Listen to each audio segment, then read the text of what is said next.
जय हिंद दोस्तों, वंदे मातरम। मेरे कुछ वीडियोस में कई लोग कंप्लेंट कर रहे थे कि भैया आप वर्ग विशेष क्यों बोलते हो, सीधे नाम क्यों नहीं लेते। तो देखो यार, ऐसा है, नाम लेने से लग जाता है कई लोगों को बुरा, और बुरा लग जाता है तो फिर वो कर देते हैं हमें आउट, और आउट होने के बाद वैसे भी मैच को आप जिता नहीं सकते। तो अगर आपको गेम को जिताना है तो गेम में बने रहना ज़रूरी है, और गेम में बने रहने के लिए अगर दो एक डिफेंसिव डिलीवरीज भी खेलनी पड़े ना, तो उसमें कोई बुरी बात नहीं है भाई। जो बात आखिर में मैं आपको पहुंचाना चाहता हूँ वो तब तक पहुंच ही रही है, वरना आप देख ही रहे होंगे कि पिछले कुछ समय में कितने बड़े बड़े चैनल्स को बंद किया गया। तो फिर हम तो एक बहुत छोटे से चैनल वाले हैं, हमारी क्या बिसात। तो इसीलिए जो हम थोड़ा इशारों इशारों में आप तक बात पहुंचा देते हैं उनको समझ जाया करिए, जिससे कि हम भी गेम में बने रहें और जिताने की कोशिश में लगे रहें। तो मुद्दा ये है कि पिछले कुछ समय में हमने कुछ वेब सीरीज़ में देखा कि किस तरीके से एक अलग प्रोपेगेंडा को चलाने की कोशिश की जाती है। अब इसी फहरिस्त में एक नई वेब सीरीज़ भी निकल कर सामने आई है, जिसमें कि 26/11 में जो डॉक्टर्स का योगदान था उसके बारे में बात करी गई है। लेकिन कुछ ऐसी चीज़ें हैं इसमें जो मैंने इस वेब सीरीज़ को देखने के बाद पाया कि मुझे कुछ ऐसा लगा कि यार यहाँ पर किसी एक अलग ही एंगल से चीज़ों को दिखाया जा रहा है। हो सकता है कि मैं गलत भी हूँ, लेकिन देखिए, हर एक का अपना नज़रिया होता है। अगर आप कोई चीज़ मुझे दिखा रहे हो तभी तो मैं उस चीज़ को देख पा रहा हूँ ना। यदि आप उसको नहीं दिखाते एक मूवी में, यदि आप उसको नहीं दिखाते तो मेरा तो ध्यान भी नहीं जाता उसकी तरफ। तो समझते हैं ये जो नई पूरी एक वेब सीरीज़ आई है 26/11, इसमें क्या कुछ है। देश के लोग आज भी 26 नवंबर 2008 की तारीख को भुला नहीं पाए, जब पाकिस्तानी आतंकवादियों ने सैकड़ों लोगों को मौत के घाट उतार दिया था। तब से पाकिस्तानी प्रायोजित आतंकवाद के खिलाफ भारत की लड़ाई जारी है।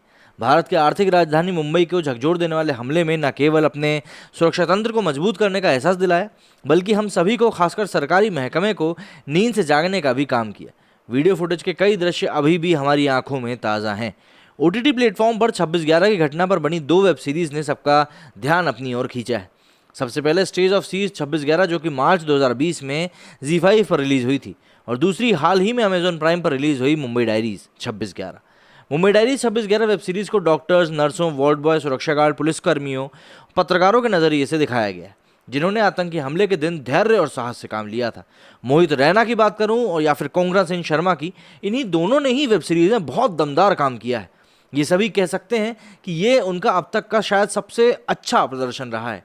लेकिन वास्तविकता से हटकर दरअसल मुंबई डायरीज 26/11 में आतंकवाद के बजाय धर्मनिरपेक्षता को अधिक इंपॉर्टेंस दी गई है। इस बार 26/11 हमले को OTT प्लेटफॉर्म पर धर्म के चश्मे से दिखाने का प्रयास किया गया है। हिंदू बुरे, मुस्लिम अच्छे को इतना जोर देकर दिखाया गया है कि इसे कोई भी स्वीकार नहीं करेगा। इतना ही नहीं, हिंदुओं को मुंबई के सरकारी अस्पताल बॉम्बे जनरल हॉस्पिटल में तोड़फोड़ करने वाले जिहादियों के खिलाफ कुछ अपशब्द बोलते हुए दिखाया गया है।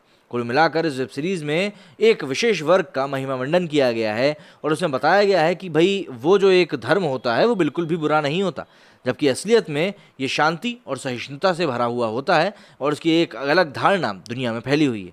गौरतलब है कि मुंबई डायरीज 26/11 में मोहित रैना, कोंगरा सिंह शर्मा, मृणमयी देशपांडे, नताशा भारद्वाज, सत्यजीत दुबे, प्रकाश बेलावड़ी, श्रेया धनवंतरी सहित अन्य कई किरदार अहम भूमिकाएं मौजूद हैं। वहीं निखिल अडवाणी और निखिल गोंजाल्विस इसके डायरेक्टर हैं। अब ये कहने को तो बहुत बड़ी बात नहीं है, लेकिन आपको समझना पड़ेगा कि ये धीरे धीरे छोटे छोटे जो प्रोपेगेंडा होते हैं, यही इंसान के मन में, सबकॉन्शियस माइंड में जाकर बैठ जाते हैं, और कहीं ना कहीं ये आपको अपने आप के ऊपर आपके इन चीज़ों का असर देखने को मिलने ही लगेगा। बहरहाल, ये वेब सीरीज़ मतलब एक्टिंग के मामले में तो बहुत अच्छी है। अब कहानी वाले, लिखने वाले ने और डायरेक्ट करने वाले ने इसको किस तरह नज़रिए दिखाने की कोशिश करी है, ये इस बारे में आपको देख कर ही पता चल पाएगा। अगर आप देखना चाहें तो बिल्कुल देख सकते हैं, टाइम पास तो हो ही जाएगा। प्लस इतने बड़े इवेंट को लेकर थी जो हमारे देश को जिसने झकझोर दिया था, तो अगर उसको और जानना चाहते हैं तो भी देख सकते हैं। मेरी स्टूडियो फिलहाल इतना ही। जय हिंद, जय भारत।